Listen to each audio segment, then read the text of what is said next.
Hello, क्या हाल चाल है जी? है क्या हाल चाल?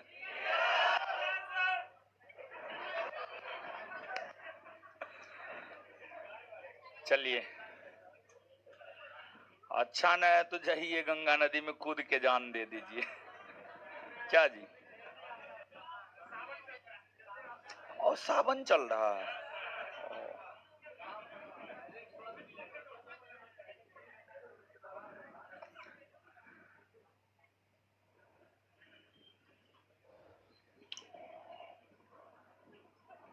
एगो लड़का बोल रहा है सर अब तो हिस्ट्री खत्म कर दीजिए।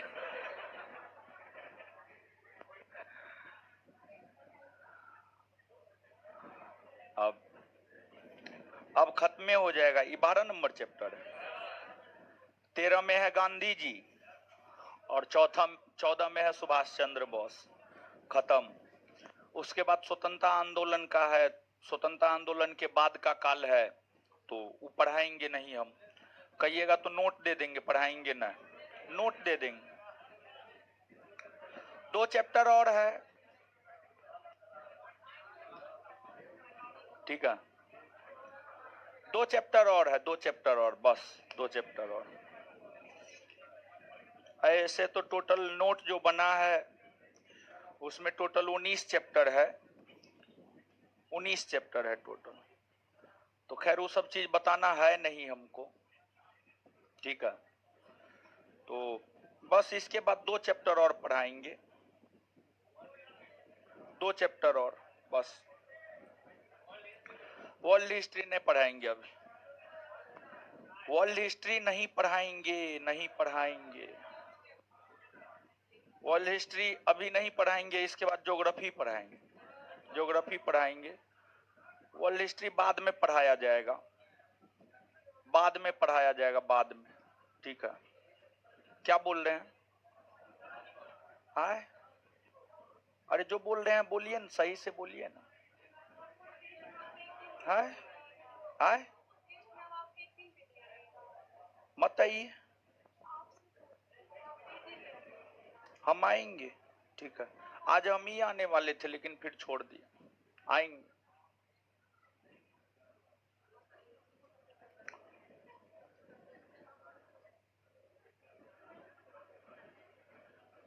क्लास नोटिफिकेशन नहीं दिया है जी? है और चले गया। वर्ल्ड हिस्ट्री का वीडियो अपलोड कर दीजिए ना।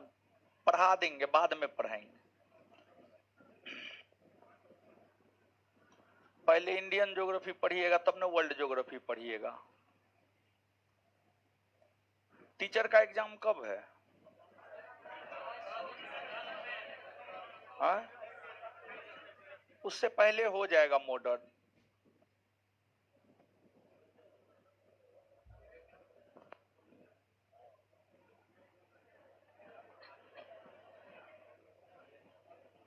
चलिए, हटा दीजिए अब कमेंट।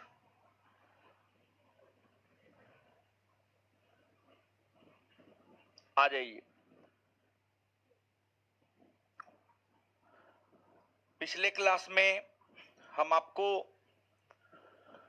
उग्र राष्ट्रवादी, उग्रवादी या उग्र राष्ट्रवादी,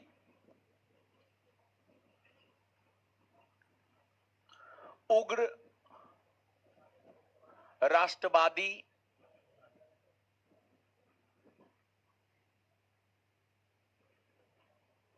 कालखंड के विषय में पढ़ रहे थे। और जो उग्र राष्ट्रवादी कालखंड है वह है 1905 से 1919। 1905 से 1919। इस कालखंड के दौरान जो तमाम प्रकार की घटनाएं घटित हुई है, जैसे 1906 में मुस्लिम लीग का गठन, 1907 में कांग्रेस का सूरत फूट, 1909 में मार्ले मिंटो एक्ट, 1911 में दिल्ली दरबार का आयोजन, 1916 में होम रूल लीग आंदोलन, 1916 में कांग्रेस का लखनऊ अधिवेशन। इन्हीं सब टॉपिकों को हमें इस कालखंड के अंतर्गत जानना होता है, जिसका नाम हमने आपके साथ लिया है, उन्हीं सब टॉपिकों को इसमें जानना होता है। इसमें जहां तक हमें स्मरण है, हम आपको मुस्लिम लीग और मार्ले मिंटो एक्ट 1909, मुस्लिम लीग और मार्ले मिंटो एक्ट 1909 को बताए हैं। तो पिछले क्लास में जो मुस्लिम लीग और मार्ले मिंटो एक्ट 1909 के विषय में बताए हैं, इससे संबंधित कुछ प्रश्न हम आपसे पूछ रहे हैं। आप प्रश्नों का जवाब दीजिए, फिर आगे बढ़ जाएंगे। बताइएगा आप हमको, मुस्लिम लीग की स्थापना कहां हुई है? कहां हुई है? ढाका में हुई है। ठीक है। दूसरा प्रश्न यह है कि भारत में सांप्रदायिक निर्वाचन का जनक किसे माना जाता है? लॉर्ड मिंटो द्वितीय। ठीक है। इसके बाद आगे बताइएगा, मुस्लिम लीग ने अपने किस अधिवेशन में औपचारिक तौर पर ब्रिटिश सरकार से पृथक निर्वाचन की मांग किया?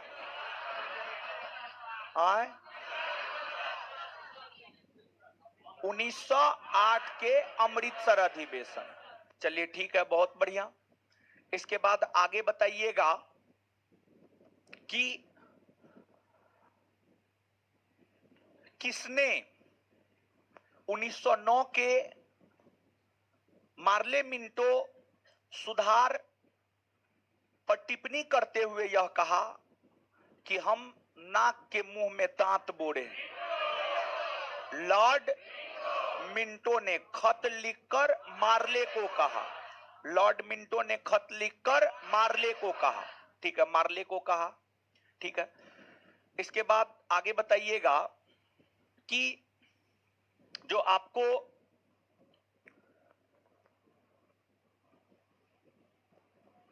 बंगाल विभाजन है, बंगाल का विभाजन किस आधार पर हुआ था?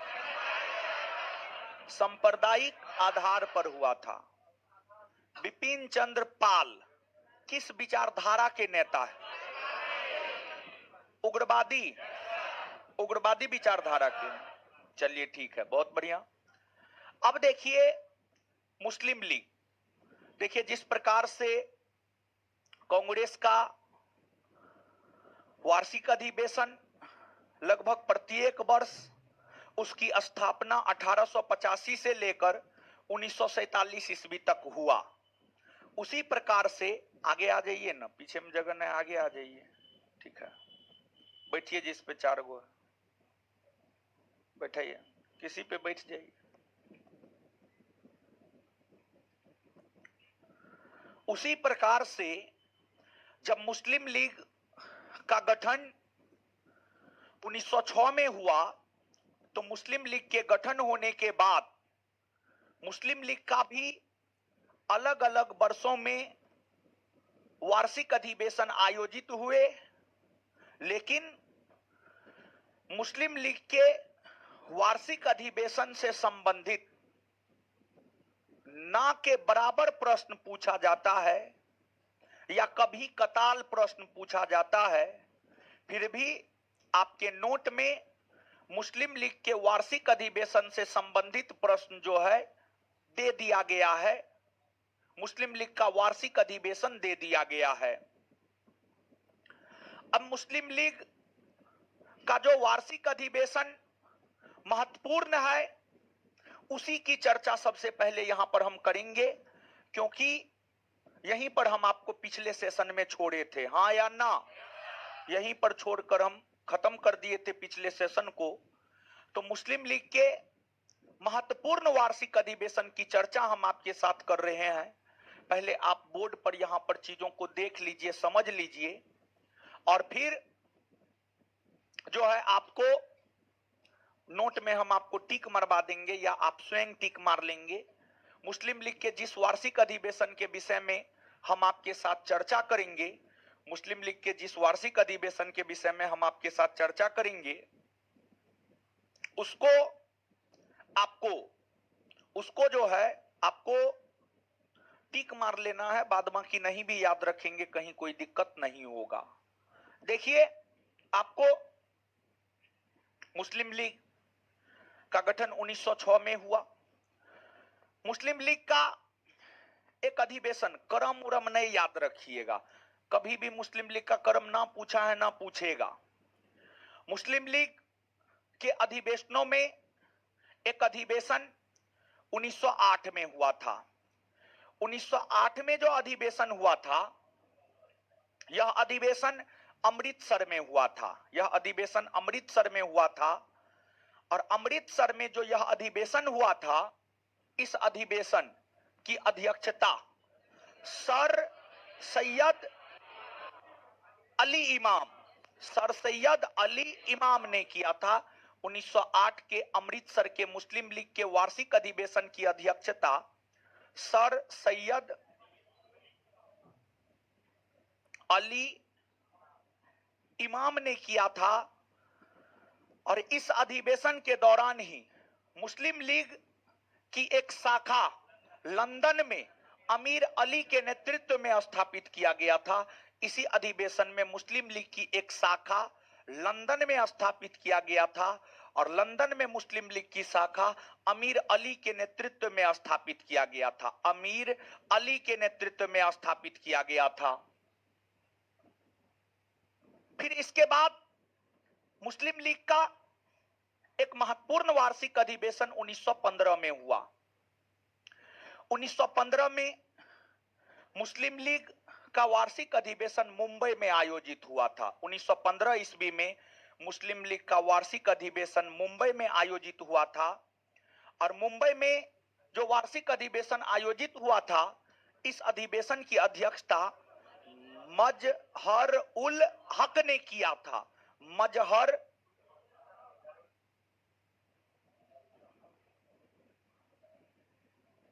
उल हक ने किया था।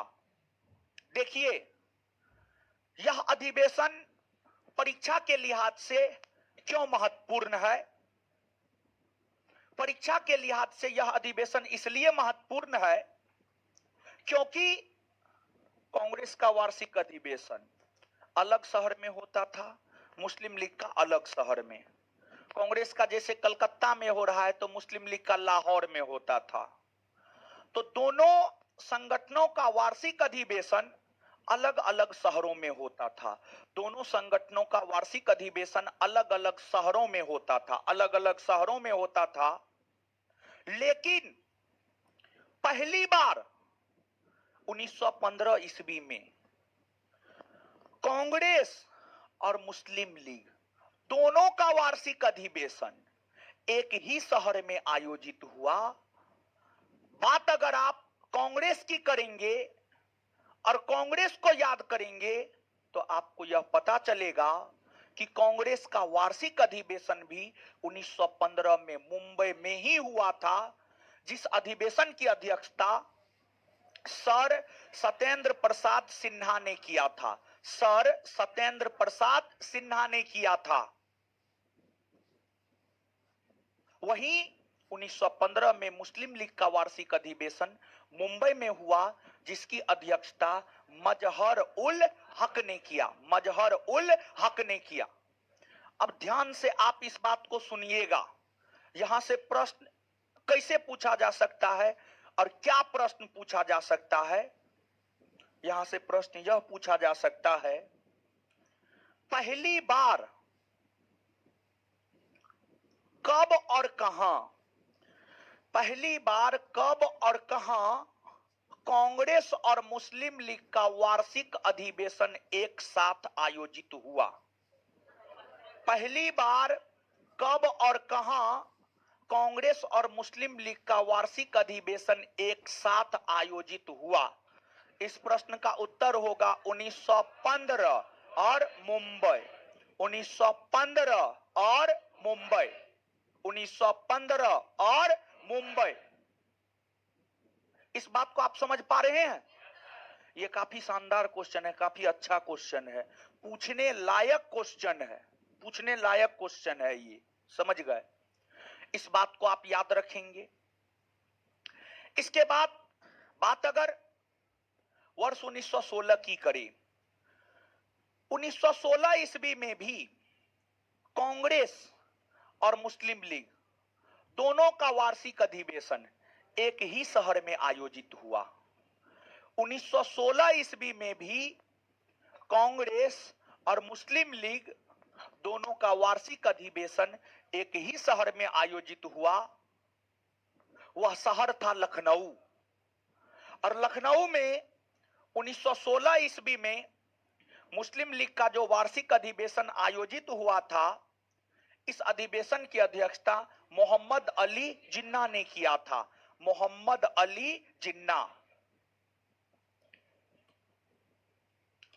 मोहम्मद अली जिन्ना ने किया था। और कांग्रेस का 1916 ईस्वी में लखनऊ में जो वार्षिक अधिवेशन हुआ था, उस अधिवेशन की अध्यक्षता अंबिका चरण मजुमदार ने किया। अंबिका चरण मजुमदार ने किया। अंबिका चरण मजुमदार ने किया।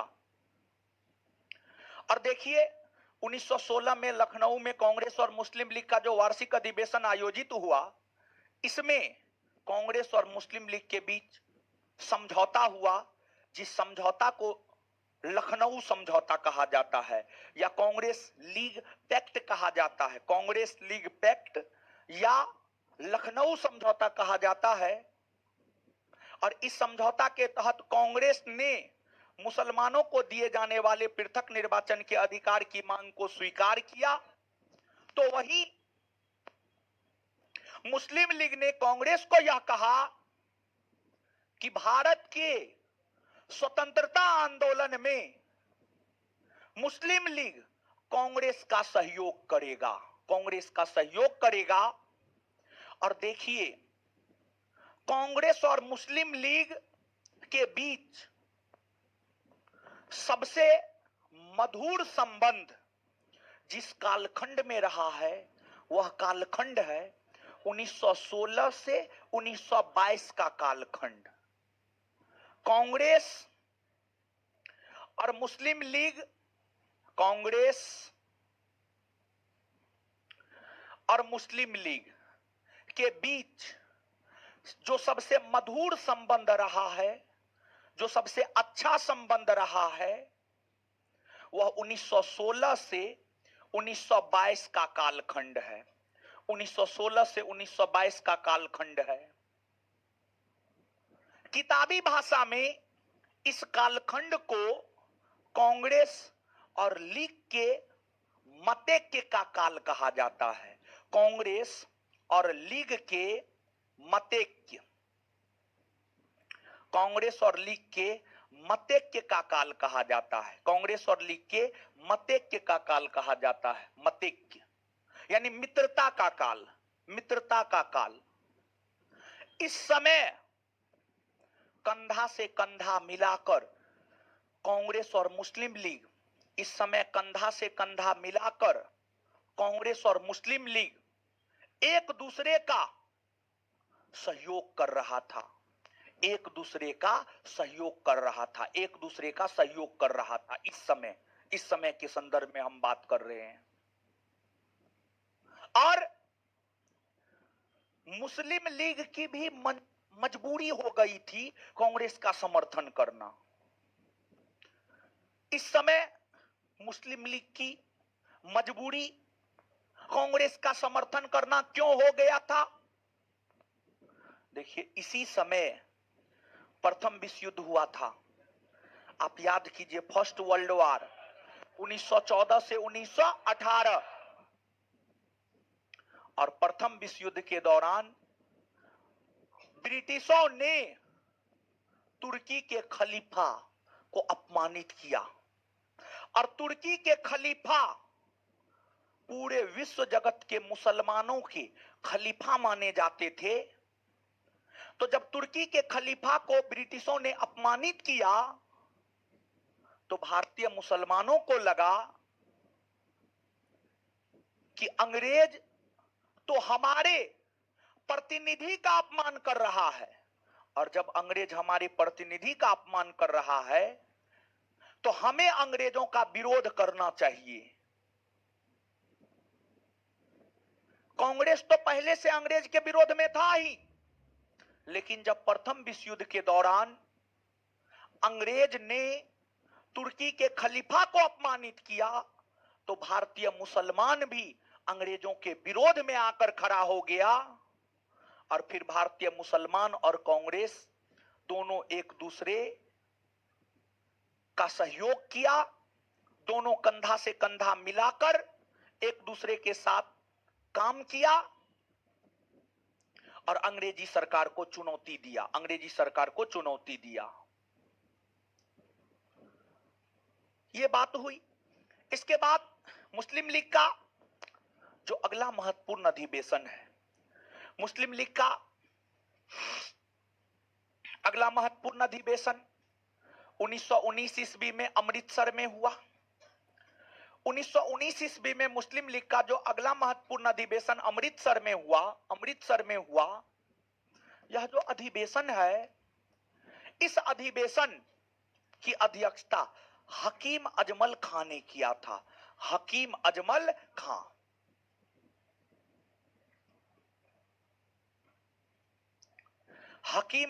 खां ने किया था।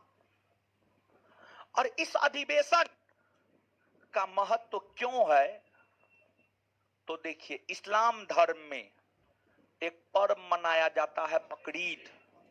पिछले दिनों बकरीद मनाया गया है और बकरीद में जो है गाय की बलि दी जाती है। बकरी का तो बलि दिया ही जाता है, गाय की भी बलि दी जाती है, गौवध किया जाता है, गाय की हत्या की जाती है, गाय की भी बलि दी जाती है। तो मुस्लिम लीग ने 1919 के अपने अमृतसर अधिवेशन में बकरीद के अवसर पर जो गौ हत्या किया जाता था, उस गौ हत्या को निषिद्ध किया, अर्थात उस गौ हत्या पर प्रतिबंध लगाया। तो 1919 के मुस्लिम लीग के अमृतसर के वार्षिक अधिवेशन के दौरान बकरीद के अवसर पर होने वाले गौ हत्या पर प्रतिबंध लगाने संबंधी प्रस्ताव जो है आपको पारित किए गए। इसके बाद मुस्लिम लीग का जो अगला महत्वपूर्ण वार्षिक अधिवेशन है, वह है आपको 1930 का इलाहाबाद अधिवेशन। इलाहाबाद ही होगा, देखिए तो इलाहाबाद, हाँ, जिसको आज प्रयागराज कहते हैं। 1930 का इलाहाबाद अधिवेशन, और जो 1930 ईस्वी में मुस्लिम लीग का वार्षिक अधिवेशन इलाहाबाद में हुआ था,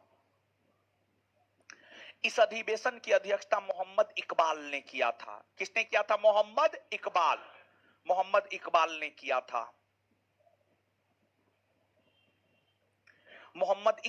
किया था। और यह जो 1930 का इलाहाबाद अधिवेशन है, जिसकी अध्यक्षता मोहम्मद इकबाल ने किया था, इसी अधिवेशन में मुसलमानों के लिए एक अलग राष्ट्र होनी चाहिए, पृथक मुस्लिम राष्ट्र की अभिकल्पना की गई। मुसलमानों के लिए पृथक मुस्लिम राष्ट्र की अभिकल्पना की गई, मतलब मुसलमानों के लिए जब अलग राष्ट्र होगा तब हिंदुस्तान या भारत या इंडिया तो हिंदुओं के लिए हो जाएगा। अर्थात यहां पर हम यह बात कह सकते हैं कि मुस्लिम लीग के इसी अधिवेशन में पृथक मुस्लिम राष्ट्र की अभिकल्पना की गई तथा दो राष्ट्र का सिद्धांत भी दिया गया। आगे नोट में थोड़ा बहुत एरर है, हम उसको सुधार करवा देंगे, आप चिंता मत कीजिएगा, एक दो जगह जहां पर है। तो इस अधिवेशन में जो है आपको पृथक मुस्लिम राष्ट्र की अभिकल्पना की गई और साथ ही साथ हम यह भी कह सकते हैं कि दो राष्ट्र का सिद्धांत दिया गया, दो राष्ट्र का सिद्धांत दिया गया। इसके बाद मुस्लिम लीग का अगला महत्वपूर्ण अधिवेशन 1940 में हुआ, लाहौर में हुआ। 1940 में लाहौर में हुआ। 1940 में मुस्लिम लीग का वार्षिक अधिवेशन जो लाहौर में हुआ था, इस अधिवेशन की अध्यक्षता मोहम्मद अली जिन्ना ने किया था। और मुस्लिम लीग ने अपने इस अधिवेशन के दौरान ही पाकिस्तान के प्रस्ताव को पारित किया था। मुस्लिम लीग ने अपने इस अधिवेशन के दौरान ही पाकिस्तान के प्रस्ताव को पारित किया था। पाकिस्तान के प्रस्ताव को पारित किया था, मतलब मुस्लिम लीग यह प्रस्ताव पारित किया कि मुसलमानों के लिए एक अलग राष्ट्र पाकिस्तान का निर्माण होकर रहेगा। देखिए, कांग्रेस के इतिहास में जो महत्व कांग्रेस के 1929 के लाहौर अधिवेशन का है, कांग्रेस के इतिहास में जो महत्व कांग्रेस के 1929 के लाहौर अधिवेशन का है, जिसमें कांग्रेस ने यह प्रस्ताव पारित किया था कि उसे पूर्ण स्वराज चाहिए, पूरी की पूरी आजादी चाहिए, उससे कम कुछ नहीं चाहिए। उसी प्रकार से मुस्लिम लीग ने 1940 के लाहौर अधिवेशन में यह प्रस्ताव पारित किया कि उसे मुसलमानों के लिए एक अलग राष्ट्र पाकिस्तान चाहिए, पाकिस्तान चाहिए। तो कांग्रेस के इतिहास में जो महत्व 1929 के लाहौर अधिवेशन का है, मुस्लिम लीग के इतिहास में वही महत्व 1940 के लाहौर अधिवेशन का है, जिसकी अध्यक्षता मोहम्मद अली जिन्ना ने किया था। इसके बाद वर्ष 1943 में कांग्रेस का दो अधिवेशन हुआ, एक अप्रैल में, मार्च अप्रैल में, और एक दिसंबर 1943 में। तो मुस्लिम लीग का वार्षिक अधिवेशन 1943 में जो दिसंबर में हुआ था, कराची में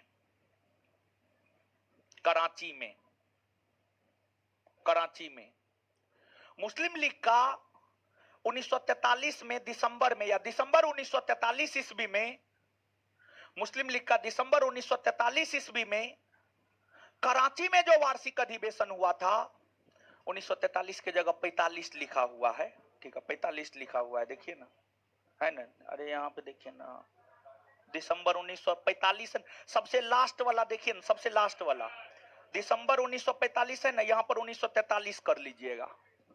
समझे बात को? नहीं समझे अभी तो हम करवाइए देंगे, फिर से हम करवाएंगे, एक बार दिखाएंगे, चिंता मत कीजिए। इस अधिवेशन की भी अध्यक्षता मोहम्मद अली जिन्ना ने ही किया था, और इस अधिवेशन के दौरान ही मुस्लिम लीग ने एक नारा दिया था, बांटो और छोड़ो, बांटो और छोड़ो, बांटो और छोड़ो का नारा दिया, बांटो और छोड़ो का नारा दिया, बांटो और छोड़ो का नारा दिया। 1943 के दिसंबर के कराची अधिवेशन के दौरान मुस्लिम लीग ने बांटो और छोड़ो, मतलब भारत का विभाजन करो और मुसलमानों को छोड़ दो, यानी मुसलमानों को जो है भेज दो वहां, समझ गया, बांटो और छोड़ो का नारा मुस्लिम लीग ने दिया। मुस्लिम लीग के यही 5, 6, 7 जितना बताए होंगे, यही वार्षिक अधिवेशन महत्वपूर्ण है। आप क्वेश्चन बैंक पलट करके देखेंगे, अगर मुस्लिम लीग के वार्षिक अधिवेशन से प्रश्न पूछा है, यहीं से पूछा है और यही आगे भी पूछा जाएगा। आप भरोसा रखिए, मुस्लिम लीग के वार्षिक अधिवेशन के संदर्भ में इन चीजों को आप याद रखेंगे। अब एक बार आप नोट पलटिए, ऐसे नोट मेरे पास भी है, नोट पलटिए एक बार, जहां पर जो जो बोल रहे हैं वहां पर वो कीजिए। सबसे पहले टिक मारिए कौन कौन सा वार्षिक अधिवेशन महत्वपूर्ण है, टिक मारिए। 1908 अमृतसर, सर सैयद अली इमाम 1908 ईस्वी में अमीर अली की अध्यक्षता में मुस्लिम लीग की लंदन शाखा की स्थापना हुई, टिक मारे। 1915 बंबई मजहर उल हक कांग्रेस व लीग का संयुक्त अधिवेशन। 1916 लखनऊ मोहम्मद अली जिन्ना लखनऊ पैक्ट।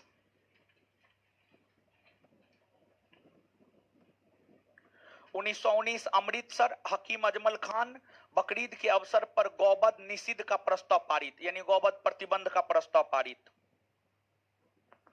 आगे 1930 इलाहाबाद,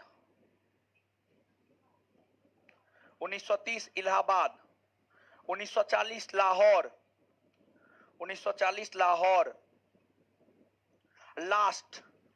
1945 दिसंबर है ना, 1945 को काट करके 1943 कर लीजिए। लास्ट वाला मुस्लिम लीग का जो लास्ट अधिवेशन है, जो 1945 लिखा हुआ है, उसको काट करके 1943 कीजिए, 1943 कीजिए। 1943 दिसंबर कराची मोहम्मद अली जिन्ना बांटो और छोड़ो, इसमें भी टिक मार लीजिए। मुस्लिम लीग का इतना ही वार्षिक अधिवेशन महत्वपूर्ण है। अब देखिएगा 1940 लाहौर अधिवेशन मोहम्मद अली जिन्ना,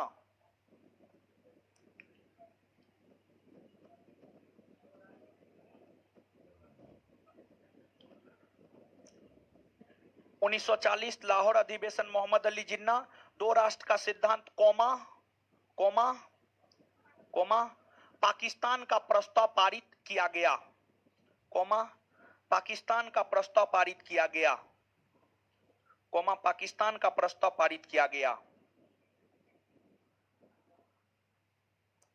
कौमा पाकिस्तान का प्रस्ताव पारित किया गया, कौमा पाकिस्तान का प्रस्ताव पारित किया गया।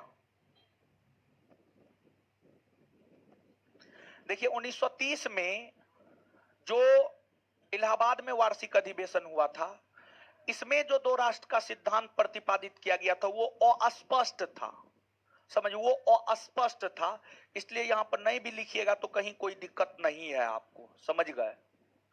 तो बात समझ में आ गया ना? तो इतना है, तो इतना को जो है आप याद रख लीजिएगा। तो अब जो है एक बार इसको देख लीजिए, देख लीजिए, मतलब एक बार मेरे साथ आप इसको याद कर लीजिए। पेन दीजिए, तो ये लड़की पेन दीजिए।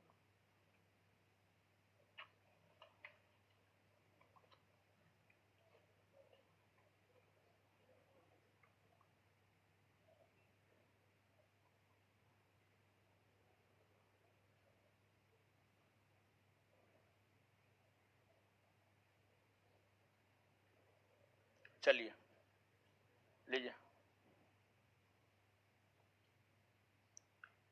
आ जाइए, आ जाइए, 1 मिनट में याद कर लेते हैं।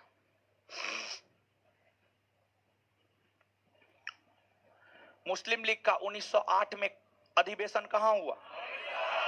मुस्लिम लीग का 1908 में अधिवेशन कहां हुआ? अध्यक्षता किसने किया? अध्यक्षता किसने किया? इस अधिवेशन के दौरान ही मुस्लिम लीग की लंदन में एक शाखा खोली गई।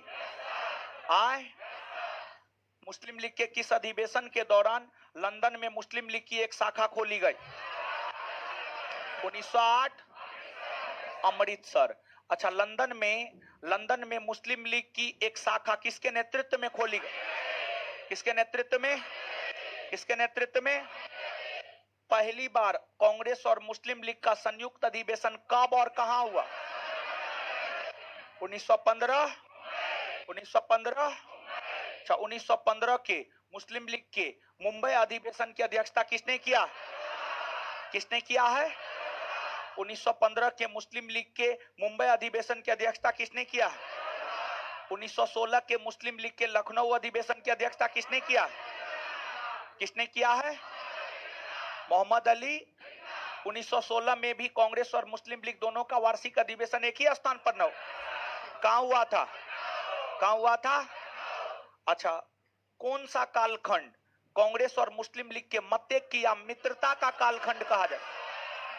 1916 से 1916 से 1900 कांग्रेस और मुस्लिम लीग के बीच समझौता कब हुआ? 1900 कांग्रेस और मुस्लिम लीग के बीच समझौता कब हुआ? 1916। आगे बताइएगा। 1919 में कांग्रेस का भी वार्षिक अधिवेशन अमृतसर में हुआ था और मुस्लिम लीग का भी अमृतसर में हुआ था। 1919 में मुस्लिम लीग का वार्षिक अधिवेशन कहां हुआ? कहां हुआ? इसकी अध्यक्षता किसने किया? किसने किया? 1919 में मुस्लिम लीग का वार्षिक अधिवेशन कहां हुआ? अध्यक्षता किसने किया? और जो है इस अधिवेशन के दौरान कौन सा प्रस्ताव पारित हुआ? कौन सा प्रस्ताव पारित हुआ? चलिए बताइएगा। मुस्लिम लीग के किस अधिवेशन में बकरीद के अवसर पर होने वाले गौवध हत्या पर प्रतिबंध लगाने की घोषणा की गई? 1919 अमृतसर। 1930 में मुस्लिम लीग का वार्षिक अधिवेशन कहां हुआ? कहां हुआ? अध्यक्षता किसने किया? अध्यक्षता किसने किया? मोहम्मद इकबाल ने। सर्वप्रथम पृथक मुस्लिम राष्ट्र की अभिकल्पना मुस्लिम लीग के किस अधिवेशन के दौरान? पृथक मुस्लिम राष्ट्र की अभिकल्पना, पृथक मुस्लिम राष्ट्र की अभिकल्पना 1940 में मुस्लिम लीग का वार्षिक अधिवेशन कहां हुआ? कहां हुआ? 1940 में कहां हुआ? अध्यक्षता किसने किया? कौन सा प्रस्ताव पारित हुआ? कौन सा प्रस्ताव? मुस्लिम लीग के किस अधिवेशन में पाकिस्तान का प्रस्ताव पारित हुआ? मुस्लिम लीग के किस अधिवेशन में पाकिस्तान का प्रस्ताव पारित? मुस्लिम लीग के किस अधिवेशन में पाकिस्तान का प्रस्ताव पारित हुआ? अपने किस अधिवेशन में बांटो और छोड़ो का नारा दिया? बांटो और छोड़ो का नारा 1943 के कराची अधिवेशन। 1943 के कराची अधिवेशन की अध्यक्षता किसने किया? किसने किया है? याद हुआ? पक्का? दूगो क्वेश्चन का जवाब दीजिए। ए ब्लैक शर्ट खड़ा हो जाइए, ब्लैक शर्ट खड़ा होइए। हाँ ब्लैक शर्ट खड़ा हो, बताइए। कोई नहीं बोलिएगा। देखिए सब लोग तो जवाब दे ही दीजिएगा। इसी को इसलिए उठाए हैं, सो रहा था, ठीक है, सो रहा था तो इसलिए इसको उठाए। आप लोग जवाब मत दीजिएगा। पहली बार कब कांग्रेस और मुस्लिम लीग का वार्षिक अधिवेशन एक साथ आयोजित हुआ? 1915 में। कहा? अध्यक्षता कौन किया था मुस्लिम लीग का? –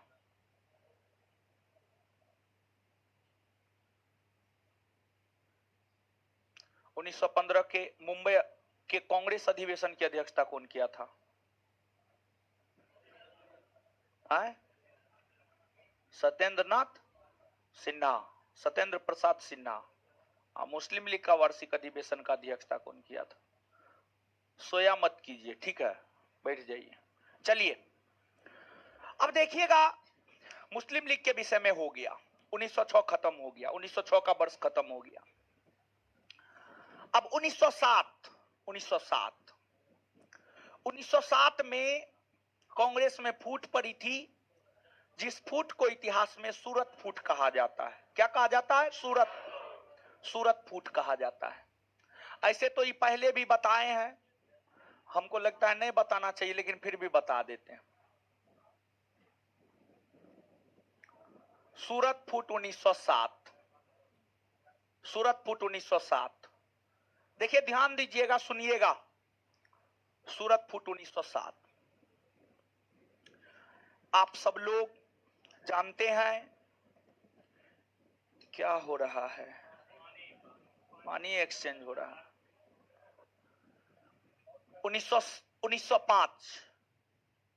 1905 में आप सब लोग जानते हैं कि बंगाल का विभाजन हुआ, बंगाल का विभाजन हुआ। और 1905 में जब बंगाल का विभाजन हुआ तो बंगाल विभाजन के खिलाफ स्वदेशी आंदोलन चलना प्रारंभ हुआ। स्वदेशी आंदोलन का तौर तरीका कांग्रेस का अध्यक्ष निर्धारित करता था। जो कांग्रेस का अध्यक्ष बनता था वही स्वदेशी आंदोलन चलने के तौर तरीका को निर्धारित करता था। इसलिए कांग्रेस के गरम दल के लोग यह चाहते थे कि कांग्रेस का अध्यक्ष गरम दल के लोग बने, और कांग्रेस के नरम दल के लोग यह चाहते थे कि कांग्रेस का अध्यक्ष कांग्रेस के नरम दल के लोग बने। इसको लेकर विवाद 1905 ईस्वी से ही शुरू हो गया था। इसको लेकर विवाद 1905 ईस्वी से ही शुरू हो गया था। लेकिन 1905 में जब गोपाल कृष्ण गोखले को अध्यक्ष बनाया गया तो गरम दल नरम दल दोनों शांत हो गया, क्योंकि गोपाल कृष्ण गोखले बड़ी वरिष्ठ नेता थे, बहुत वरिष्ठ नेता थे गोपाल कृष्ण गोखले। तो 1905 में तो मामला शांत हो गया। 1905 के बाद वर्ष 1906 आया। 1906 में फिर से गरम दल वाले अपना अध्यक्ष बनना चाहते थे और नरम दल वाले अपना अध्यक्ष बनाना चाहते थे। दादा भाई नेरोजी ने अपना नाम आगे कर दिया, कहा हम बनेंगे। दादा भाई नेरोजी भी बड़ी वरिष्ठ थे, तो उनका भी विरोध करने में किसी को नहीं बना। लेकिन 1906 में कांग्रेस का वार्षिक अधिवेशन जो कोलकाता में हुआ था, उस वार्षिक अधिवेशन की अध्यक्षता जो दादा भाई नेरोजी कर रहे थे, वो स्वयं भी बहुत प्रेशर में थे, बहुत दबाव में थे और उग्रवादी नेताओं के दबाव में थे। और उग्रवादी नेताओं के दबाव में थे, जिस कारण उन्होंने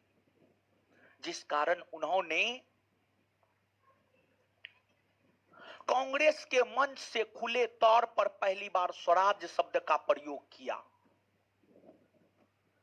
और उग्रवादी नेताओं के दबाव के कारण ही 1906 के कलकत्ता अधिवेशन में 4 प्रस्ताव पारित हुआ: स्वदेशी, बहिष्कार, स्वराज और राष्ट्रीय शिक्षा।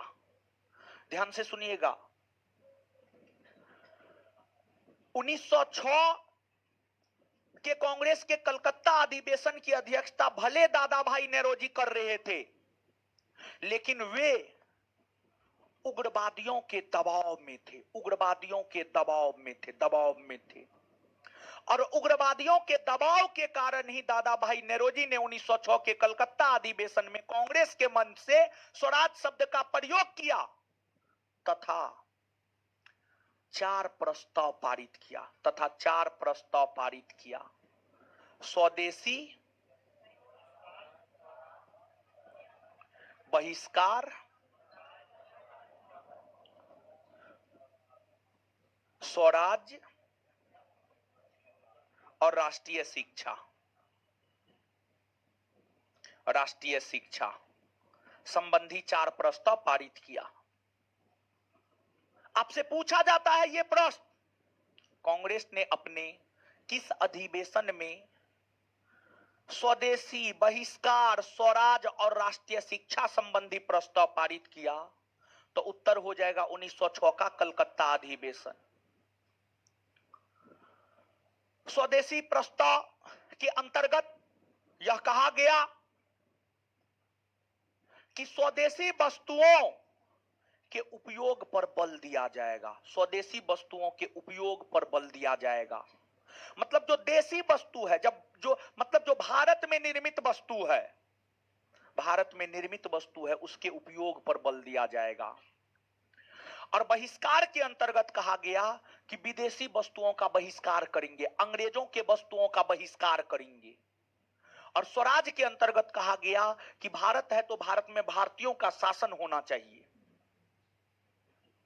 और राष्ट्रीय शिक्षा के अंतर्गत कहा गया कि ब्रिटिश अपने फायदा के मुताबिक भारतीयों को, ब्रिटिश अपने फायदा के मुताबिक भारतीयों को शिक्षित करता था, तो राष्ट्रीय शिक्षा के अंतर्गत कहा गया नहीं, ब्रिटिश पद्धति से भारतीयों को शिक्षित नहीं किया जाएगा, बल्कि भारतीयों को भारतीय राष्ट्रीय शिक्षा पद्धति के तहत शिक्षित किया जाएगा, भारतीय राष्ट्रीय शिक्षा पद्धति के तहत शिक्षित किया जाएगा।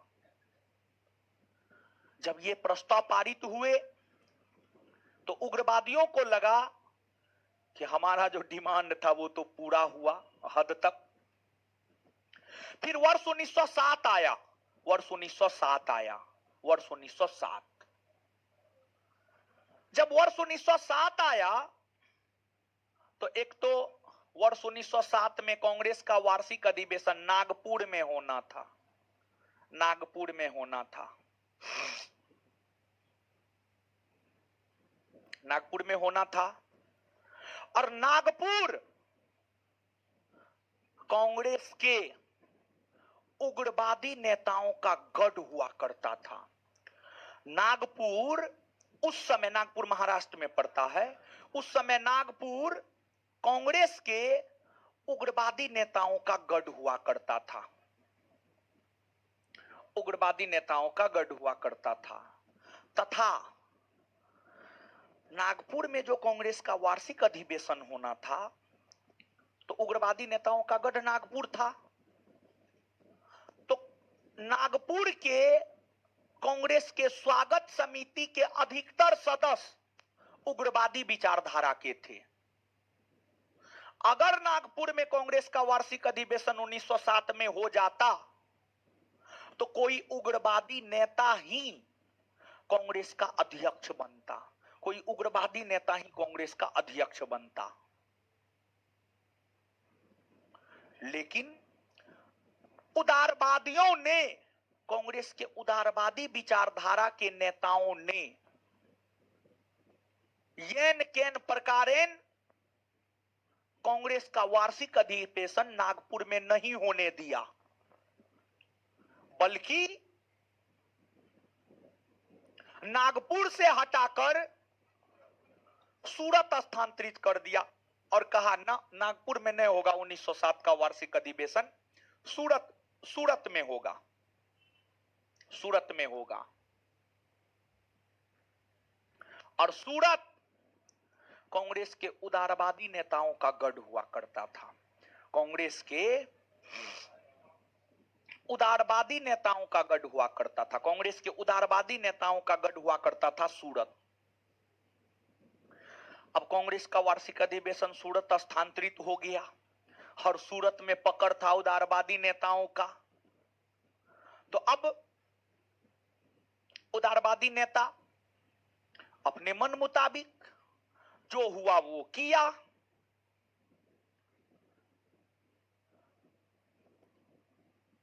बाल गंगाधर तिलक 1907 के कांग्रेस के वार्षिक अधिवेशन का अध्यक्ष लाला लाजपत राय को बनाना चाहता था और बिपिन चंद्र पाल तिलक को बनाना चाहता था। गौर से सुनिएगा, वर्ष 1907 के कांग्रेस के वार्षिक अधिवेशन का अध्यक्ष तिलक, बाल गंगाधर तिलक लाला लाजपत राय को बनाना चाहता था, लेकिन बिपिन चंद्र पाल तिलक को बनाना चाहता था। ये दोनों में से कोई नहीं बना। कांग्रेस के उदारवादी नेताओं में से एक रास बिहारी घोष, रास बिहारी घोष, नोट में बॉस लिखा हुआ है उसको सही कीजिए, रास बिहारी घोष, रास बिहारी घोष, नोट में गलत लिखा हुआ दीजिए, लड़की दीजिए, कहां है बता दे रहे हैं, पेज नंबर 270,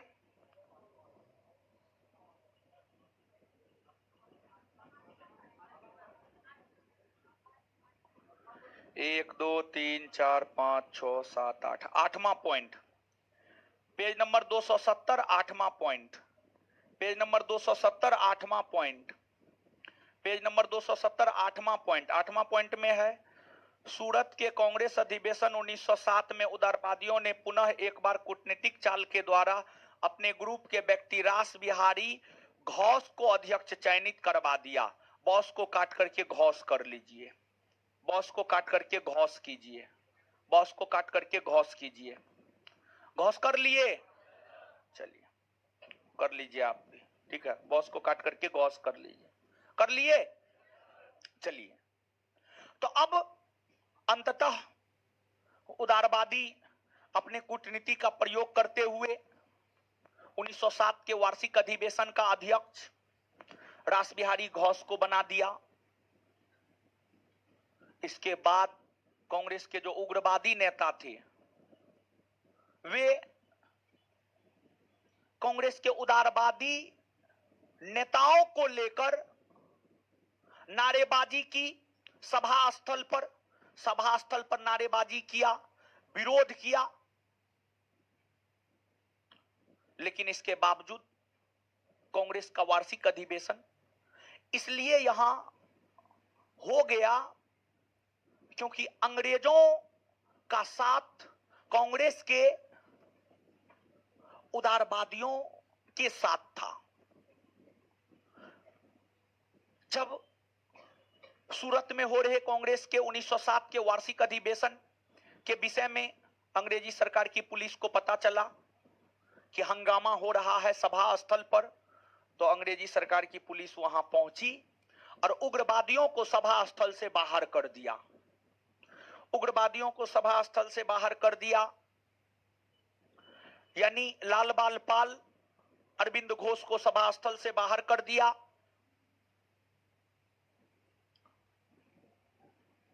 और कांग्रेस के उग्रवादी नेताओं पर राजद्रोह का आरोप लगाया और उसे जेल भेज दिया, उसे जेल भेज दिया। कांग्रेस के सभी प्रमुख उग्रवादी नेताओं को जो है जेल भेज दिया।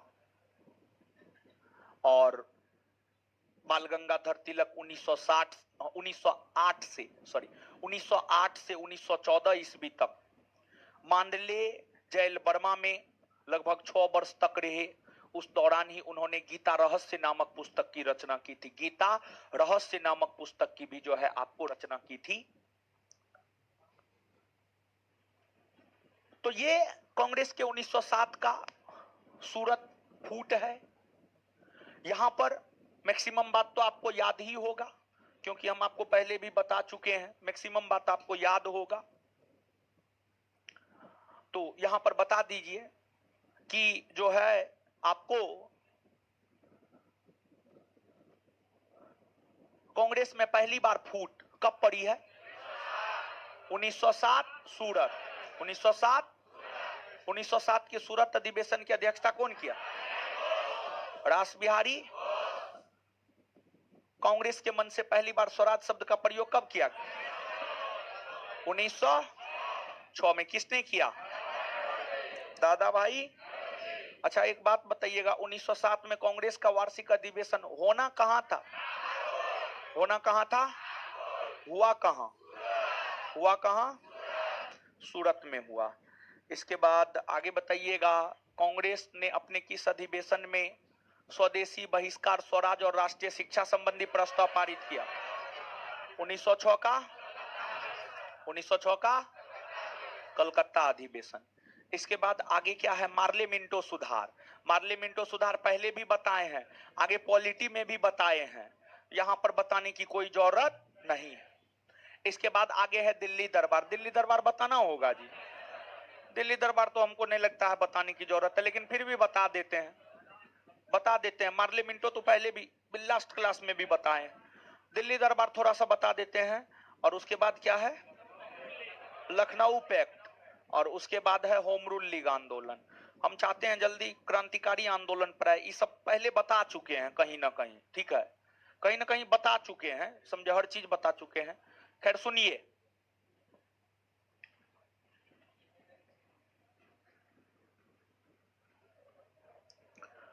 अब आप समझिएगा दिल्ली दरबार। देखिए अब सब लोग जानते हैं, बात अगर दिल्ली दरबार की करें तो ब्रिटिश राजा और रानी को सम्मान देने, उन्हें उपाधि प्रदान करने, या कोई राजा परिवर्तित हुआ नए राजा बने। इन उपलक्ष्यों में दिल्ली दरबार का आयोजन सामान्य तौर पर किया जाता था। और दिल्ली दरबार की अगर बात की जाए तो 3 दिल्ली दरबार का आयोजन हुआ है, जिसमें पहला दिल्ली दरबार 1877 लॉर्ड लिटन के समय, द्वितीय दिल्ली दरबार 1903 लॉर्ड कर्जन के समय, और तृतीय दिल्ली दरबार 1911 लॉर्ड हार्डिंग द्वितीय के समय। लॉर्ड हार्डिंग द्वितीय के समय। तो प्रथम दिल्ली दरबार 1877 लिटन के समय, द्वितीय 1903 कर्जन, तृतीय 1911 लॉर्ड हार्डिंग द्वितीय। पहली बात यह, यहां पर जो दिल्ली दरबार के संदर्भ में चीजें दी हुई है वह तृतीय दिल्ली दरबार के संदर्भ में चीजें दी हुई है। तो तृतीय दिल्ली दरबार के संदर्भ में हम बात करेंगे, लेकिन एक बार आप बताइए प्रथम दिल्ली दरबार कब आयोजित हुआ? 1877। किसके समय? लॉर्ड। द्वितीय दिल्ली दरबार कब आयोजित? 1900 किसके समय? किसके समय? लॉर्ड। तृतीय दिल्ली दरबार 1900 किसके समय? लॉर्ड हार्डिंग द्वितीय। अब ध्यान से सुनिए, देखिए यहां पर जो है तृतीय दिल्ली दरबार के संदर्भ में प्रश्न है। तृतीय दिल्ली दरबार,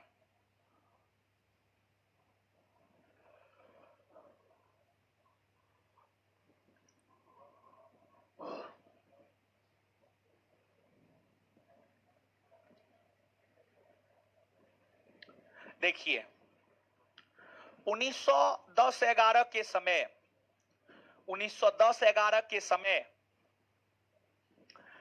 ब्रिटेन के राजा हुआ करते थे जॉर्ज पंचम, और महारानी हुआ करती थी मेरी। मेरी महारानी मैरी हुआ करती थी। मैरी महारानी मैरी। तो जॉर्ज पंचम और महारानी मैरी का भारत आगमन 1911 ईस्वी में हुआ। इन दोनों का 1911 ईस्वी में भारत आगमन हुआ।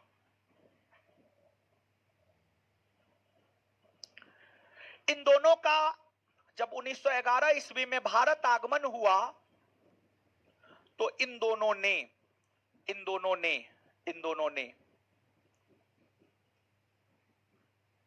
ने भारत का भ्रमण किया, पूरे भारतवर्ष का भ्रमण किया। जब ये दोनों भारतवर्ष का भ्रमण कर रहे थे तो भारतवर्ष के भ्रमण के दौरान दोनों का पूरे भारतवर्ष में विरोध किया जा रहा था। दोनों का पूरे भारतवर्ष में विरोध किया जा रहा था। पूरे भारतवर्ष में दोनों का विरोध किया जा रहा था। दोनों का पूरे भारतवर्ष में विरोध किया जा रहा था। तो पता किया कि विरोध का कारण क्या है। तो इन्हें पता चला कि लॉर्ड कर्जन ने 1905 में बंगाल का विभाजन जो सांप्रदायिक आधार पर कर दिया, यही कारण है कि इन दोनों का पूरे भारतवर्ष में विरोध हो रहा है। जब हार्डिंग द्वितीय ने 12 दिसंबर 1911 को इन दोनों के सम्मान में दिल्ली दरबार का आयोजन किया, उसी दिल्ली दरबार में जॉर्ज पंचम और महारानी मेरी के द्वारा यह घोषणा किया गया कि 1905 में सांप्रदायिक आधार पर जो बंगाल का विभाजन हुआ था उसको रद्द करते हैं। तो तृतीय दिल्ली दरबार 1911 में ही बंगाल विभाजन को रद्द करने की घोषणा की गई और फिर बंगाल विभाजन रद्द हो गया। साथ ही साथ इस दिल्ली दरबार में ही यह भी घोषणा किया गया बंगाल को फिर से एक किया जाता है, और इस घोषणा के तहत ही बंगाल फिर से एक हुआ।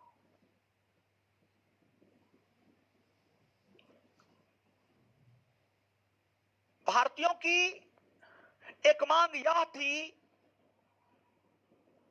कि बंगाल का विभाजन कीजिए, लेकिन बंगाल का विभाजन करके एक अलग राज्य बिहार बना दीजिए। तो जॉर्ज पंचम को भारतीयों के इस मांग के विषय में पता चला, तो जॉर्ज पंचम ने यह भी घोषणा किया कि बंगाल का फिर से विभाजन होगा और भारतीयों की मांग के अनुसार बंगाल से एक अलग प्रांत बिहार का गठन किया जाएगा। और इस तृतीय दिल्ली दरबार के घोषणा के तहत ही बंगाल से एक अलग प्रांत बिहार का गठन किया गया। और इसी दिल्ली दरबार में यह भी घोषणा किया गया कि भारत की राजधानी कोलकाता के बजाय दिल्ली को बनाया जाएगा।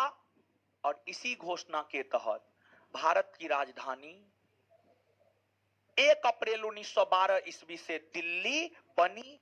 तब से लेकर आज तक भारत की राजधानी दिल्ली बनी हुई है।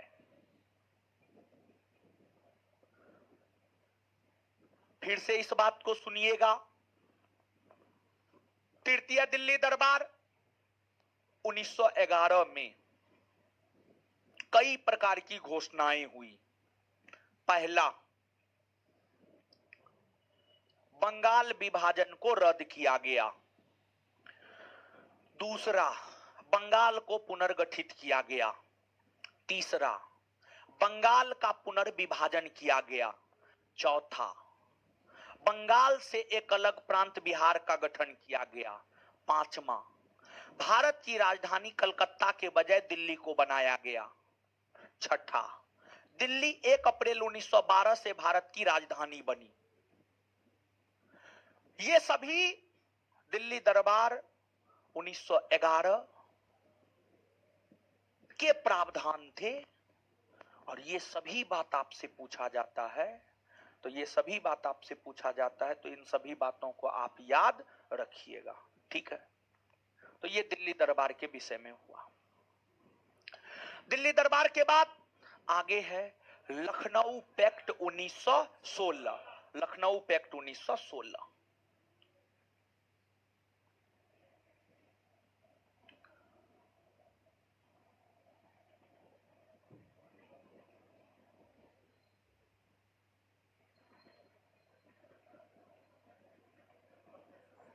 लखनऊ पैक्ट 1916। देखिए, आप याद कीजिए, जब हम आपको कांग्रेस बता रहे थे और लखनऊ अधिवेशन बता रहे थे, तो लखनऊ अधिवेशन को बताने के क्रम में जो है लखनऊ पैक्ट 1916 के विषय में हम आपको बताए थे, नहीं बताए थे? एकदम बताए हुए, एकदम बताए हुए।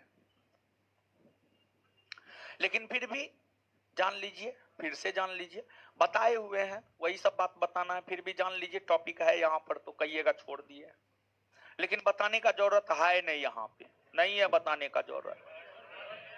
छोड़ दे क्या?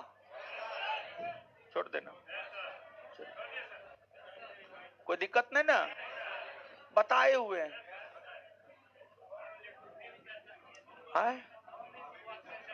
हाँ ठीक है।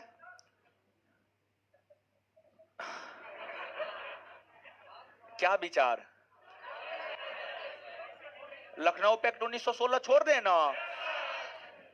छोड़ दे। कौन कौन लोग पक्ष में हैं बताएं? अच्छा, नहीं बताइए देते हैं। अजीब हाल है जी, इससे पहले भी बताए हुए, बट अच्छा ठीक है, बता ही देते। देखिए ध्यान दीजिएगा, लखनऊ पैक्ट 1916 का काफी ज्यादा महत्व है। कांग्रेस और मुस्लिम लीग दोनों का 1916 में वार्षिक अधिवेशन लखनऊ में ही हुआ। और कांग्रेस के वार्षिक अधिवेशन की अध्यक्षता जहां मोहम्मद अली जिन्ना ने किया था, वहीं मुस्लिम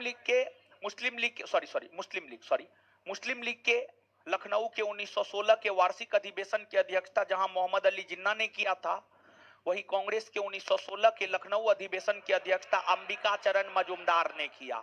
अंबिका चरण मजूमदार ने किया। अंबिका चरण मजूमदार ने किया। और इस अधिवेशन का महत्व इसलिए है क्योंकि इस अधिवेशन के दौरान कांग्रेस और मुस्लिम लीग दोनों में एक समझौता हुआ। इस अधिवेशन के दौरान कांग्रेस और मुस्लिम लीग दोनों में एक समझौता हुआ। दोनों में क्या समझौता हुआ और दोनों में समझौता किसने करवाया? तो कांग्रेस और मुस्लिम लीग दोनों में समझौता मोहम्मद अली जिन्ना, बाल गंगाधर तिलक और एनी बेसेंट के प्रयास से, मोहम्मद अली जिन्ना, बाल गंगाधर तिलक और एनी बेसेंट के प्रयास से कांग्रेस और मुस्लिम लीग दोनों में 1916 के लखनऊ अधिवेशन के दौरान समझौता हुआ। इस समझौता के तहत मुस्लिम लीग ने कांग्रेस को यह आश्वासन दिया कि देश की आजादी के लिए जो कांग्रेस लड़ाई लड़ रहा है उस लड़ाई में मुस्लिम लीग कांग्रेस के साथ खड़ा है। तथा कांग्रेस ने मुसलमानों को 1909 के मार्ले मिंटो सुधार के तहत दिए जाने वाले पृथक निर्वाचन के अधिकार को स्वीकार किया। ये जो दोनों के बीच समझौता हुआ है, कुछ बात इसने स्वीकार किया, कुछ बात इसने स्वीकार किया, इसी को कांग्रेस लीग समझौता या कांग्रेस लीग पैक्ट या लखनऊ समझौता कहा जाता है। एक तो कांग्रेस लीग पैक्ट या लखनऊ समझौता के कारण इस अधिवेशन का महत्व है। दूसरा, 1907 में कांग्रेस में जो स्पष्ट तौर पर फूट पड़ी थी, जिसमें कांग्रेस दो भाग नरम दल और गरम दल में बट गया था। कांग्रेस दो भाग नरम दल और गरम दल में बट गया था। बाल गंगाधर तिलक के प्रयास से फिर से कांग्रेस के गरम दल और नरम दल दोनों एक हो गया। बाल गंगाधर तिलक के प्रयास से फिर से 1916 के लखनऊ अधिवेशन में कांग्रेस के गरम दल और नरम दल दोनों एक हो गए। दूसरा महत्व यह है। तीसरा महत्व इस अधिवेशन का यह है कि इस अधिवेशन के दौरान ही बाल गंगाधर तिलक ने यह नारा दिया था, स्वराज हमारा जन्मसिद्ध अधिकार है और हम इसे लेकर रहेंगे। चौथा, इस अधिवेशन के दौरान ही गांधी जी की मुलाकात चंपारण के भितिहरवा गांव के किसान नेता राजकुमार शुक्ल से हुई, जिसके कहने पर गांधी जी चंपारण गए और चंपारण में सत्याग्रह का आयोजन किए, जिसे चंपारण सत्याग्रह कहा जाता है। और देखिए, जब आपको कांग्रेस और लीग के बीच समझौता हुआ तो अंग्रेज का टेंशन बढ़ गया। अंग्रेज हमेशा यह चाहता था कि कांग्रेस और मुस्लिम लीग दोनों एक ना हो, दोनों में दूरियां बनी रहे, दोनों कभी एक ना हो। लेकिन लखनऊ समझौता ने अंग्रेजों की चिंता को बढ़ा दिया तथा 1916 के लखनऊ समझौता से पहले मुस्लिम लीग का झुकाव एकदम अंग्रेज के तरफ था। लेकिन कहा जाता है ना, जब तक किसी को ठोकर नहीं लगता है तब तक आदमी संभलता ना है। तो मुस्लिम लीग भी तब तक नहीं संभला था जब तक कि तुर्की के खलीफा को अंग्रेजों ने अपमानित नहीं कर दिया। लेकिन जब तुर्की के खलीफा को अंग्रेजों ने अपमानित कर दिया तब मुस्लिम लीग संभला, और तब मुस्लिम लीग तथा मुस्लिम लीग के सदस्यों ने कांग्रेस से अलग होकर भी काम किया तो वह देश की आजादी के लिए काम किया, देश की आजादी के लिए काम किया, और जरूरत पड़ने पर समय समय पर कांग्रेस को मदद भी किया। जैसे आज का जो राजनीतिक परिदृश्य है, आम आदमी पार्टी का उदय कांग्रेस की विचारधारा का विरोध करते हुए हुआ, लेकिन एक समय आज का ऐसा है कि दोनों गठबंधन बना लिया, दोनों एक हो गया है। तो समय और परिस्थितियां एक बना देता है। तो कई सारी ऐसी परिस्थितियां, कई सारे ऐसे समय हुए जब कांग्रेस मुस्लिम लीग दोनों अलग रहे, और कई सारी परिस्थितियां ऐसी भी हुई जब दोनों एक भी हुआ, जब दोनों एक भी हुआ। और कांग्रेस और मुस्लिम लीग के बीच समझौता करवाने में जो मोहम्मद अली जिन्ना का योगदान था, उनके योगदान को देखते हुए श्रीमती सरोजिनी नायडू ने मोहम्मद अली जिन्ना को हिंदू मुस्लिम एकता का राजदूत कहकर पुकारी, हिंदू मुस्लिम एकता का राजदूत कहकर पुकारी। ये आपको लखनऊ पैक्ट है, पढ़ लीजिएगा बाद बाकी। इसके बाद अब आगे है होम रूल लीग आंदोलन, आगे है होम रूल लीग आंदोलन। होम रूल लीग आंदोलन,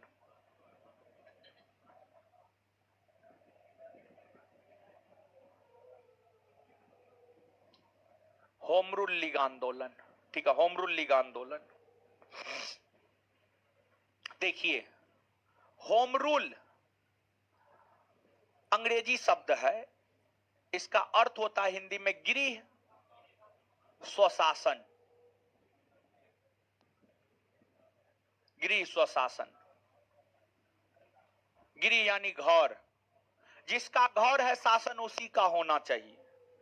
आपका घर है, आपके घर पर दूसरा आदमी शासन करेगा तो वो तो शोषण ही करेगा। आपका घर है तो आप शासन कीजिए। भारत है तो भारत में भारतीयों का शासन होना चाहिए। गृह स्वशासन का मतलब ये होता है। और देखिए, बात अगर होम रूल लीग आंदोलन की करे तो वैश्विक स्तर पर होम रूल लीग आंदोलन, वैश्विक स्तर पर होम रूल लीग आंदोलन पहली बार आयरलैंड में हुआ था। वैश्विक स्तर पर होम रूल लीग आंदोलन पहली बार आयरलैंड में हुआ था, और आयरलैंड से प्रेरित होकर ही भारत में होम रूल लीग आंदोलन चलाया गया था। भारत में भी होम रूल लीग आंदोलन चलाया गया था, और भारत में होम रूल लीग आंदोलन 1916 ईस्वी में हुआ, और भारत में होम रूल लीग आंदोलन जो 1916 ईस्वी में हुआ, यह होम रूल लीग आंदोलन बाल गंगाधर तिलक और श्रीमती एनी बेसेंट के द्वारा चलाया गया। बाल गंगाधर तिलक और Shrimati Annie Besant, Shrimati Annie Besant के द्वारा चलाया गया, श्रीमती एनी बेसेंट के द्वारा चलाया गया। देखिए, अगर आप बात करेंगे होम रूल लीग आंदोलन की, तो जो होम रूल लीग आंदोलन है यह आपको भारत के भीतर महाराष्ट्र के क्षेत्र में चला और मद्रास यानी तमिलनाडु के क्षेत्र में चला। महाराष्ट्र के क्षेत्र में होम रूल लीग आंदोलन चला और तमिलनाडु यानी मद्रास के क्षेत्र में होम रूल लीग आंदोलन चला। भारत के महाराष्ट्र के क्षेत्र में होम रूल लीग आंदोलन की स्थापना अप्रैल 1916 ईस्वी में बाल गंगाधर तिलक के द्वारा किया गया, और महाराष्ट्र तथा पुणे के क्षेत्र में होम रूल लीग आंदोलन बाल गंगाधर तिलक ने ही चलाया। वही मद्रास के क्षेत्र में होम रूल लीग की स्थापना सितंबर 1916 में हुआ। यह आंदोलन श्रीमती एनी बेसेंट के द्वारा चलाया गया, यह आंदोलन श्रीमती एनी बेसेंट के द्वारा चलाया गया, श्रीमती एनी बेसेंट के द्वारा यह आंदोलन चलाया गया। बाल गंगाधर तिलक की अगर हम बात करें तो बाल गंगाधर तिलक ने अपने होम रूल लीग आंदोलन का अध्यक्ष जोसेफ बैप्टिस्टा, अध्यक्ष जोसेफ बैप्टिस्टा और सचिव एनसी केलकर को बनाया। सचिव एनसी केलकर को बनाया। वही एनी बेसेंट ने अपने होम रूल लीग आंदोलन का सचिव जॉर्ज अरुंडेल को बनाई। जॉर्ज अरुंडेल को अपने होम रूल लीग आंदोलन का सचिव बनाई। George Arundale, George Arundale. इस प्रकार तिलक और एनी बेसेंट दोनों का होम रूल लीग आंदोलन चला। और देखिए, ध्यान दीजिएगा, पिछले दिनों डेली टेस्ट या कहीं पर एगो क्वेश्चन दिए हुए थे, प्रथम विश्व युद्ध के दौरान, प्रथम विश्व युद्ध के दौरान कौन से आंदोलन हुए हैं? तो प्रथम विश्व युद्ध 1914 से 1918 के दौरान हुआ है, और प्रथम विश्व युद्ध के दौरान होम रूल लीग आंदोलन हुए, होम रूल लीग आंदोलन हुए हैं। और जो होम रूल लीग आंदोलन है, तिलक और एनी बेसेंट दोनों ने अलग अलग होम रूल लीग आंदोलन चलाने का काम किया, लेकिन बाद के वर्षों में जाकर दोनों का होम रूल लीग आंदोलन एक हो गया। और बाद के वर्षों में 1920 ईस्वी में गांधी जी ने होम रूल लीग आंदोलन की अध्यक्षता स्वीकार की, और 1920 ईस्वी में all India home rule league का नाम बदल करके स्वराज सभा कर दिया गया। 1920 ईस्वी में all India home rule league का नाम बदल करके स्वराज सभा कर दिया गया, स्वराज सभा कर दिया गया। और देखिए, एनी बेसेंट को जो भारत के स्वतंत्रता आंदोलन में लोकप्रियता मिली है, वह इसी होम रूल लीग आंदोलन से मिली है। इसी होम रूल लीग आंदोलन से एनी बेसेंट को भारत के स्वतंत्रता आंदोलन में लोकप्रियता मिली है। और जब मद्रास के क्षेत्र में होम रूल लीग आंदोलन काफी जोर शोर से चलने लगा, काफी जोर शोर से चलने लगा, तो फिर होम रूल लीग आंदोलन के कार्यकर्ताओं को, नेताओं को गिरफ्तार किया जाने लगा।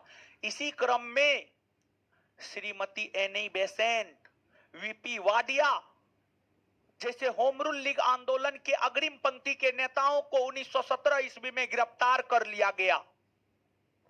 और जब श्रीमती एनी बेसेंट को 1917 ईस्वी में गिरफ्तार कर लिया गया, तो फिर उनकी गिरफ्तारी की आलोचना करते हुए सुब्रमण्यम अय्यर ने अंग्रेजी सरकार द्वारा दी गई सर की उपाधि को वापस लौटा दिया, सर की उपाधि को वापस लौटा दिया।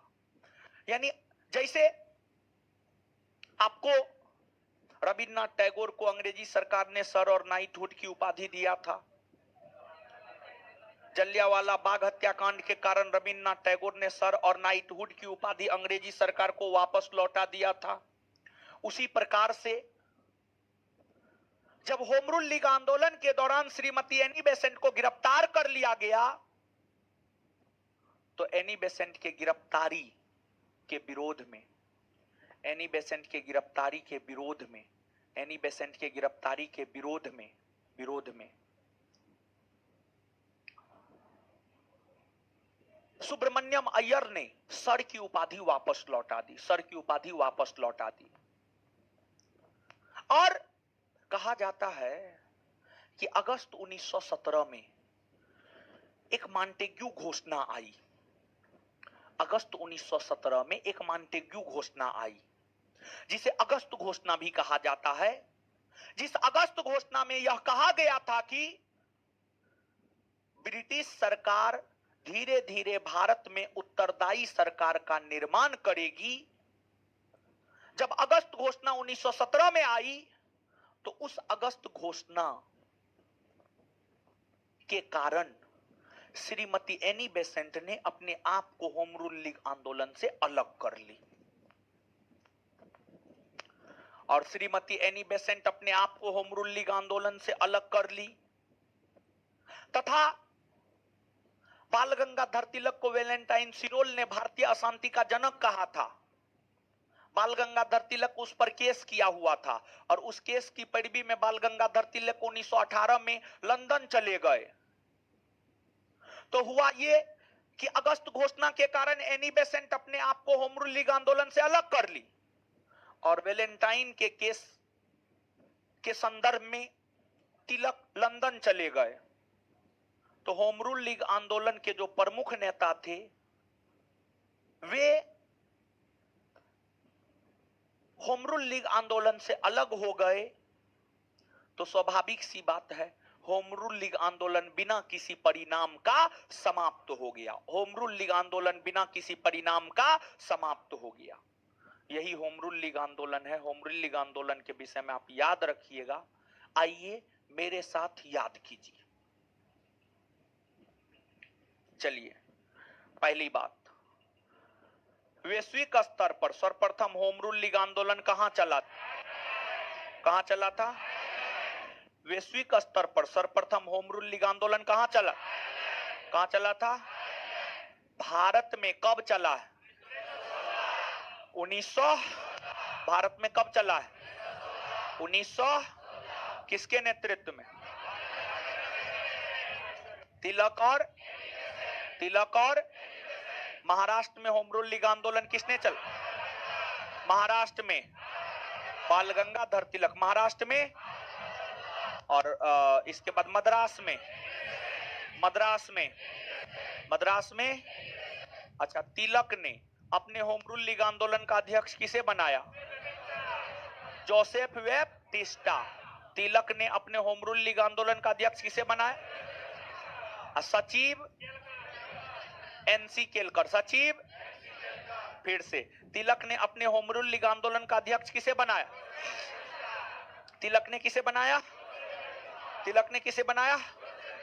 सचिव किसे बनाया?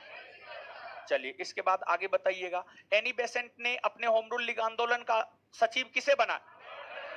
George Arundale. किसे बनाया? और किस घोषणा के कारण एनी बेसेंट ने अपने आप को होम रूल लीग आंदोलन से अलग कर लिया?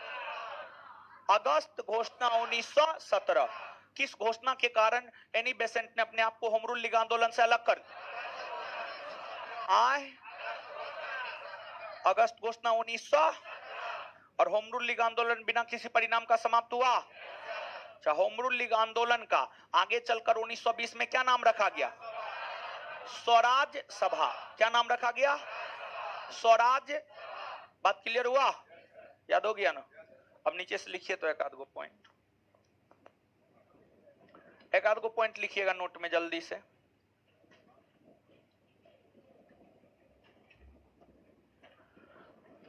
उन्नीस सौ बीस में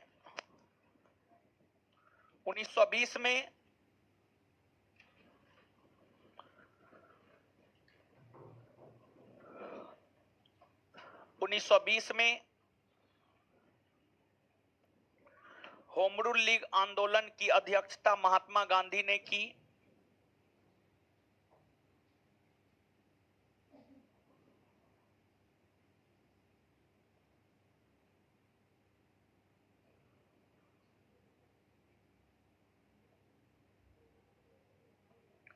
उन्नीस सौ बीस में होम रूल लीग आंदोलन की अध्यक्षता महात्मा गांधी ने की तथा 1920 ईस्वी में ही तथा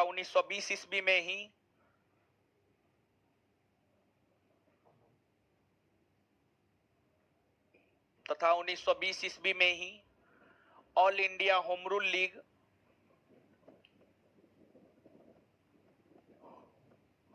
तथा 1920 ईस्वी में ही all India home rule league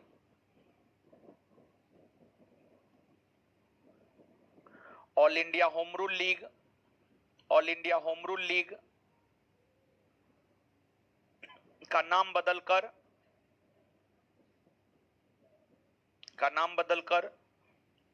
Swaraj सभा रख दिया गया।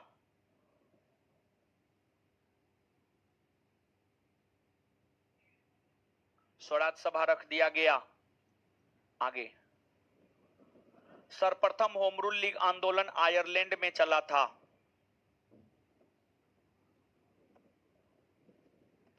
सर्वप्रथम होम रूल लीग आंदोलन आयरलैंड में चला था।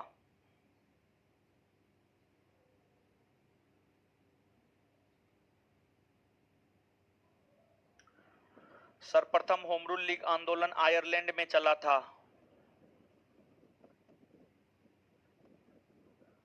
बाल गंगाधर तिलक ने अपने होम रूल लीग आंदोलन का अध्यक्ष बाल गंगाधर तिलक ने अपने होम रूल लीग आंदोलन का अध्यक्ष बाल गंगाधर तिलक ने अपने होम रूल लीग आंदोलन का अध्यक्ष बाल गंगाधर तिलक ने अपने होम रूल लीग आंदोलन का अध्यक्ष बाल गंगाधर तिलक ने अपने होम रूल लीग आंदोलन का अध्यक्ष अध्यक्ष जोसेफ वेप्टिस्टा जोसेफ वेप्टिस्टा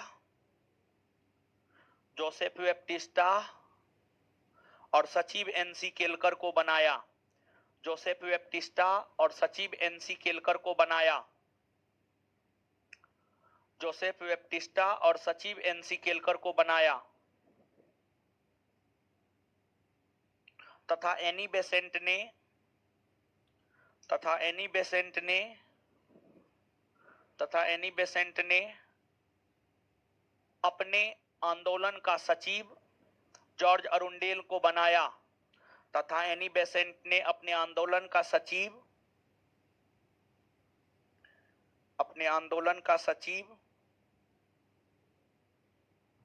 जॉर्ज अरुंडेल को बनाया अपने आंदोलन का सचिव जॉर्ज अरुंडेल को बनाया अपने आंदोलन का सचिव जॉर्ज अरुंडेल को बनाया जॉर्ज अरुंडेल को बनाया जॉर्ज अरुंडेल को बनाया जॉर्ज अरुंडेल को बनाया बनाई लिखिए बनाया नहीं बनाई सॉरी बनाई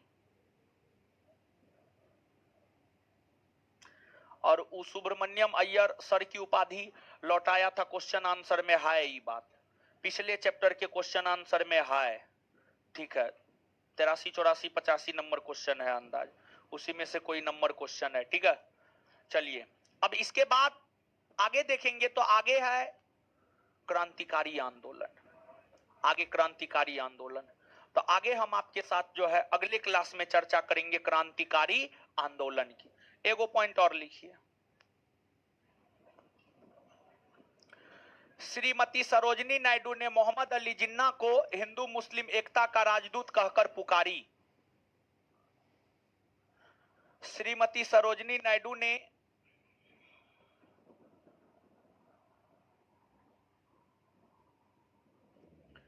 श्रीमती सरोजनी नायडू ने मोहम्मद अली जिन्ना को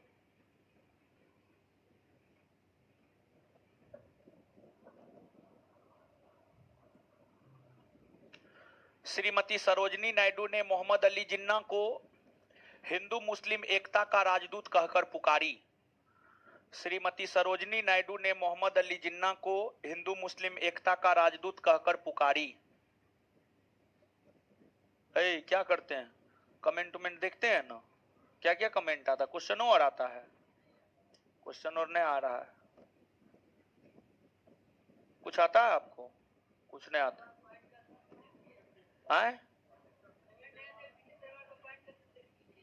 दिल्ली दरबार का पॉइंट नंबर 2 तो बोलिएगा ना है?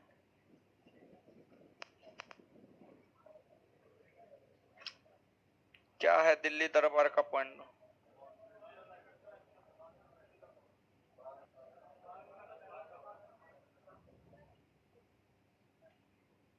उसको भी गिरफ्तार सही है कोई दिक्कत ना है सही है ये भी सही है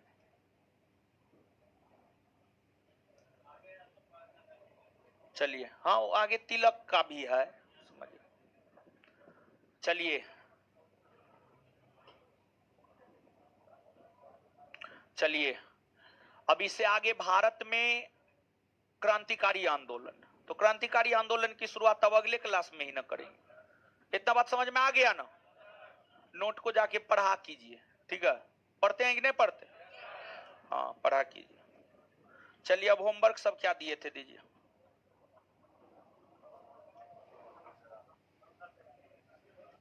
इसमें जो दिए थे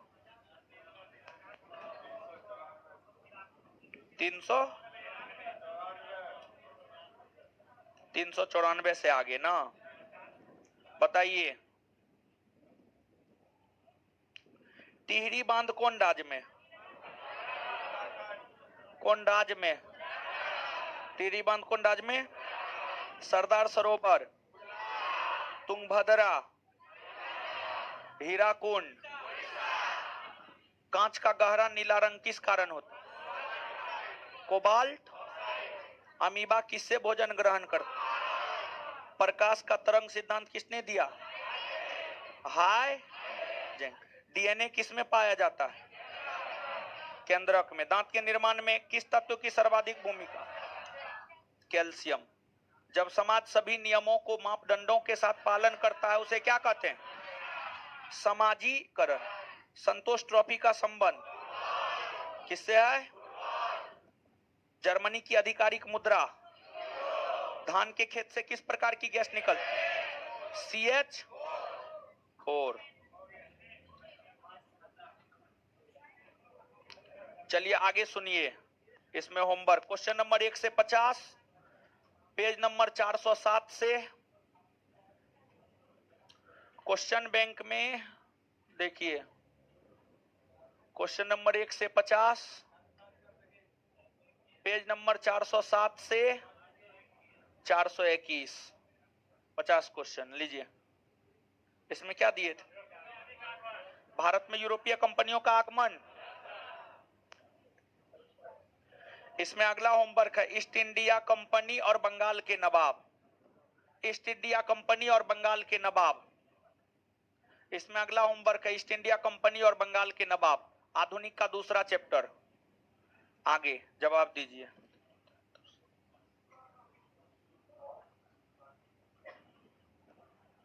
बताइए, नीला जल योजना से संबंधित कौन है? Almirah. Vasco D gamma Bharat कब आया? 1400।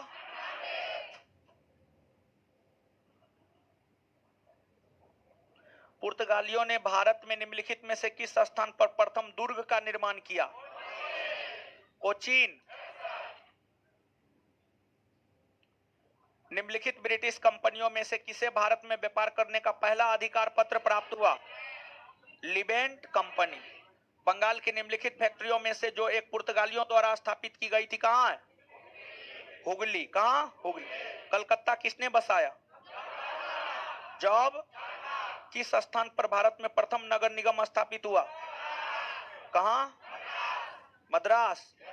हुगली को बंगाल की खाड़ी में समुद्री लूटपाट के लिए किसने अड्डा बनाया? पुर्त। भारत के साथ व्यापार के लिए सर्वप्रथम संयुक्त पूंजी कंपनी किन लोगों ने आरंभ की? डच। किसने? कर्नाटक युद्ध किन किन के मध्य लड़ा गया? अंग्रेज और फ्रांसीसी। किस मुगल सम्राट के काल में इंग्लिश ईस्ट इंडिया कंपनी ने भारत में सर्वप्रथम कारखाना स्थापित किया? जहांगीर। उस क्षेत्र की पहचान करें जहां से यूरोप वासियों को सर्वोत्तम सोडा और अफीम प्राप्त होता था? बिहार।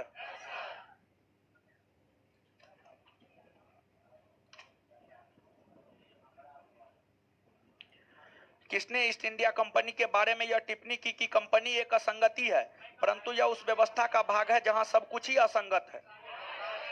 मैकाले। किसने? अगला होमवर्क बढ़ा ही दिया। ठीक है, सुनिए हो,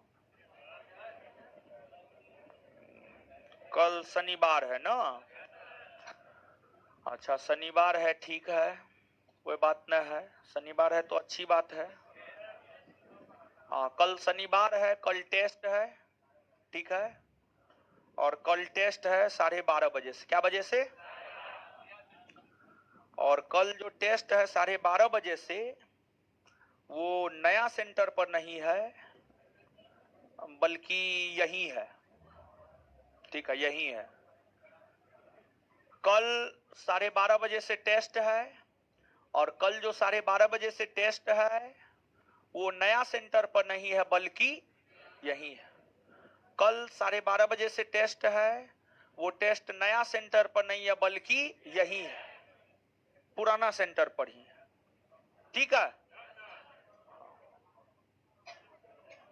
हमको निकलने दीजिए, तब निकलिएगा, इससे आगे मिलते हैं अगले क्लास में। धन्यवाद सभी लोगों का।